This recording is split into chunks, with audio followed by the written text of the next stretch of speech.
रात भीग चुकी थी। मैं बरामदे में खड़ा था। सामने अमीनुद्दौला पार्क नींद में डूबा खड़ा था। सिर्फ एक औरत एक तकिएदार बेंच पर बैठी हुई थी। पार्क के बाहर सड़क के किनारे एक फ़कीर खड़ा राहगीरों को दुआएं दे रहा था। खुदा और रसूल का वास्ता, राम और भगवान का वास्ता, इस अंधे पर रहम करो।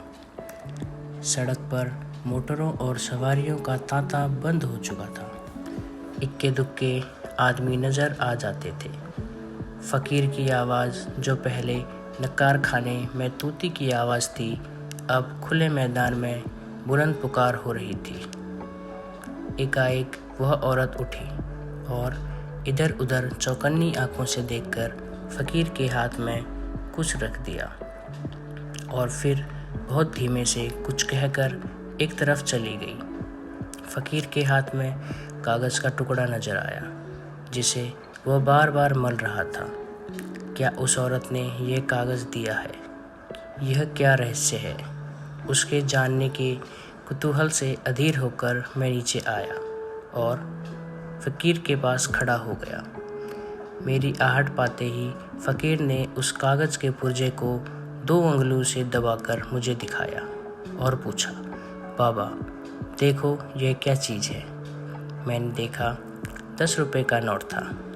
बोला, 10 रुपये का नोट है, कहाँ पाया? फ़कीर ने नोट को अपनी झोली में रखते हुए कहा, कोई खुदा की बंदी दे गई है। मैंने और कुछ ने कहा, उस औरत की तरफ दौड़ो जो अब अंधेरे में बस एक सपना बनकर रह गई थी।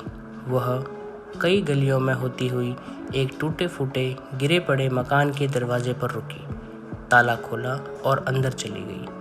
रात को कुछ पूछना ठीक न समझकर मैं लौट आया। रात भर मेरा जी उसी तरफ लगा रहा।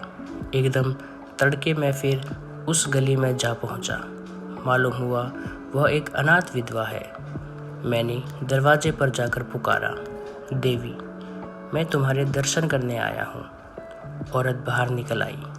गरीबी और बेकसी की जिंदा तस्वीर। मैंने हिचकते हुए कहा, रात आपने फ़कीर को? देवी ने बात काटते हुए कहा, अजी वह क्या बात थी? मुझे वह नोट पड़ा मिल गया था, मेरे किसी काम का न था।